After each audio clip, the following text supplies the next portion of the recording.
Pat here, Retroware, day 2. It's done and over. My feet are killing me. And day 2 was what? Retro Day. Retro Day, exactly. And we saw a lot of cool retro games, or retro-like games, or remakes, or reimaginings. Lance, you took a look at a few. Yeah, Burger Time World Tour, coming out by Konami, and Warlords from Atari. There's a 4-player paddle game. Yeah, very cool. The original tower defense game, basically. Yeah, updated to the max, really. Centipede Infestation, that's going to be cool. Which was not at all what I expected. Not at all. Frogger 3D. I took a look at. Some anime babe shooter. It's kind of like. I don't remember the name of. Let's just say Gradius with boobs. That's going to be out. Basically what it is. Jiggling. Basically. Never mind. Yeah. And you took a look at some games as well. I did. Let's see. There was Galaga, Legion DX. Thank you. Galaga Legion DX from Bandai Namco. Or Namco Bandai. One of those. It was actually really, really good. Using the double stick. Moving the ship around while also firing, choosing the direction. That was very interesting. There also, you looked at a 3DS game that combined Pac-Man and Galaga. A Pac-Man Galaga sort of multi-cart game or multi-game game. A 6-in-1. A 6-in-1. So yeah, it's going to have the original Pac-Man, original Galaga, an updated Galaga using the tilt functions of the 3DS, and an updated Pac-Man game, which played like Sonic the Hedgehog, really, but you can tilt, make him run faster and slower. So yeah, there's lots of retro goodness going on at the Atari booth, Namco Bandai booth, Konami, love Konami. So yeah. There's actually, and that's not even counting Sonic the Hedgehog Generations. Which I kind of count as retro, not really though. It is. It is. Even the 3D version of Sonic is so old now. That's practically retro as well. But yeah, I mean, even the 2D is Green Hill Zone. If you have Sonic running through Green Hill Zone remixed in HD, that's retro. Yeah. But of course, put up by Sega. So. All right. So yeah. So be on the lookout for all those great interviews and first looks at some of these reimaginings and. New retro titles. I was actually a little bit surprised at how much retro there is at E3. There was a lot of retro stuff. I mean, when we say retro, new retro inspired. Yeah. So. Updated games. Yes. Day 2 at E3 was also Indie Game Day, right, Rue? That's a nice transition. Indie retro inspired, kind of. Yeah. There were a couple. There's the Indiecade here, which is kind of the international independent game festival. Etc. And they had a few interesting games. One was Desktop Dungeons, which is kind of a roguelike. Very interesting. Talked to the developer, one of the 3 developers from South Africa on that. It's definitely worth a look, especially if it comes to the phones like they're hoping. And then another one, which is really interesting, a card game called Metagame.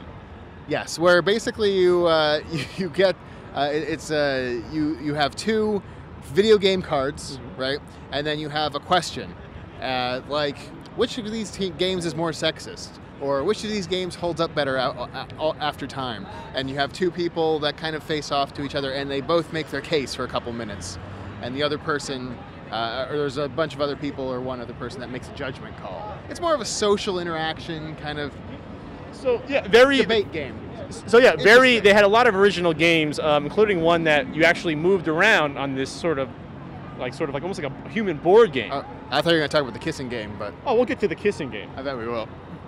Yeah, there was a board game, zombies versus humans, and also Twister. There was like a variation of Twister where you moved across the mat to the goal. Interesting. So a lot of experimental games, including one where you use one of your senses, we'll just say, that you might, getting to first base, maybe, Rue, right? You didn't sample that, did you? A little bit. I was forced to.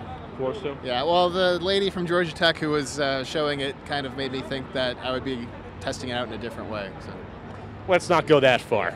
But it's nice to see indie games kind of getting their spot in the sun here at E3. Yeah.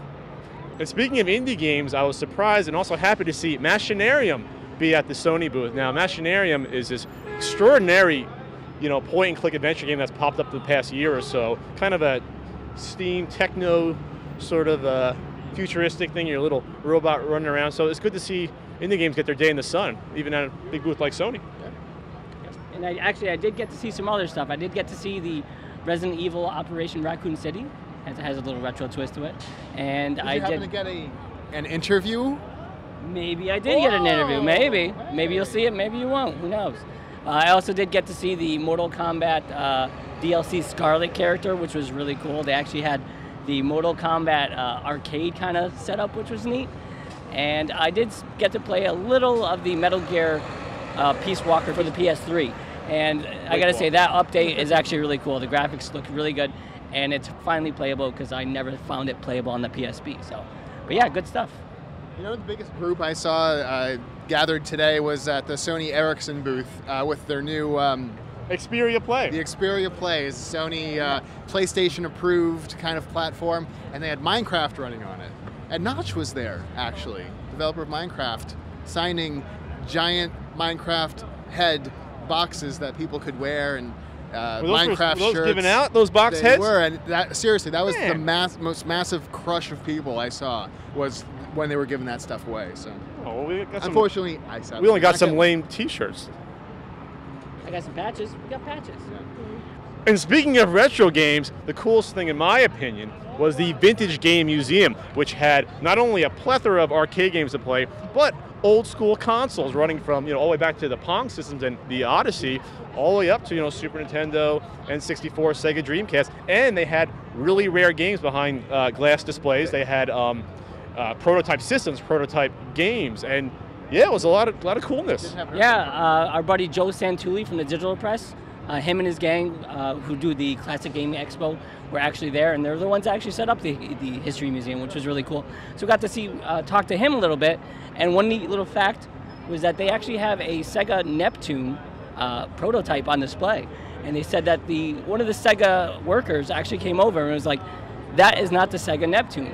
And as you know, the Sega Neptune is supposed to be a 32X with a Genesis built in. And we all knew that. The Sega guy said that no, the Neptune was supposed to be a Sega Saturn with a cartridge slot.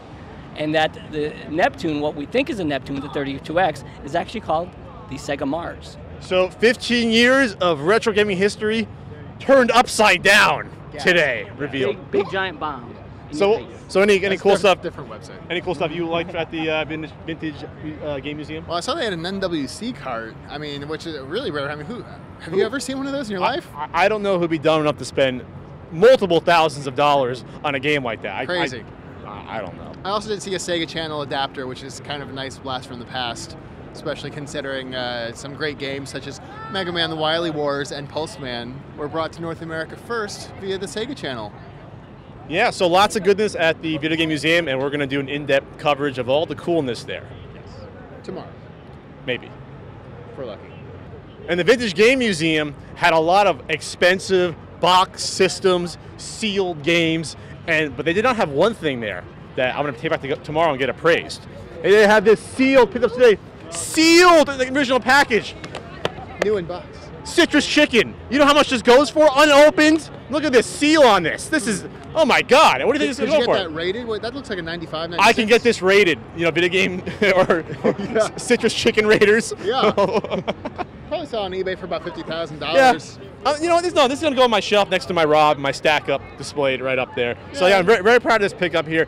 Very rare. In 10 years, there won't be any of these probably around. And a cool girl just, hey, how's it going? Just walked through our shot.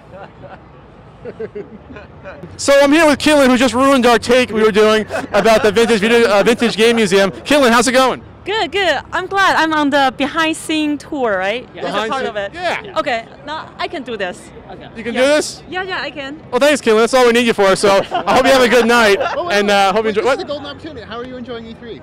Actually, it's pretty good. I am an animator, a gamer, so I love it. But I think I suck in game. I tried so many times that people behind me in lines, they just rush me out. They were like, you keep dying, so just leave. Which game is this? Uncharted. Oh, really? Wow. Uncharted 3, which I have no interest in, but a lot of people do. I do. I got some interest. I didn't get to try it. I love it too. All right, Kayla, well, thank you for being on camera with us and handling the microphone. That was cool. Have a good day. Have a great night. Finally, we checked out something really cool, unexpected, Pro versus G.I. Joe, which are affiliated, it's an organization affiliated with the USO, and they help veterans come back into society after being overseas and readjust and get reacclimated. And, they're doing some really cool stuff. Yeah, and I believe you actually gave one of the reps who was actually in the military a copy of Operation Wolf. Yeah, the rep was really cool. We interviewed the rep. Look for that interview as well about their organization, and I gave him a copy of Operation Wolf, and the guy freaked out. He's like, "Oh my God, this is my favorite game!" I'm like, "Oh my God, I brought 4 random games with me, like Jeopardy, Golf, and Operation Wolf." Jeopardy. I didn't give him Jeopardy, no. But yeah, it really made his day. We did not get that on video, but they're doing really cool stuff. And maybe there was a physical competition between one of the soldiers and Physical challenge. little double dare action going on. Yeah. So yeah, very cool organization. Pro versus G.I. Joe. It's pros versus G.I. Joe. Pros versus G.I. Joe.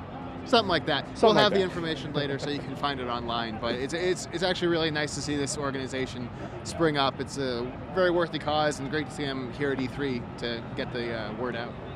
And that's it for day 2 at E3. Tomorrow we'll be looking at some cool stuff. Probably the PlayStation Vita. Yeah, maybe. You're interested in that, and maybe some other retro stuff that we didn't get to, but I think we hit it all. That's a lot of. Maybe some Kinect action. Maybe some movement. Maybe some Glee. Maybe some Glee. Maybe some dancing and singing. This is getting embarrassing, so we're gonna cut out right here. Live from the zombie apocalypse. Yes. It's been Retroware TV.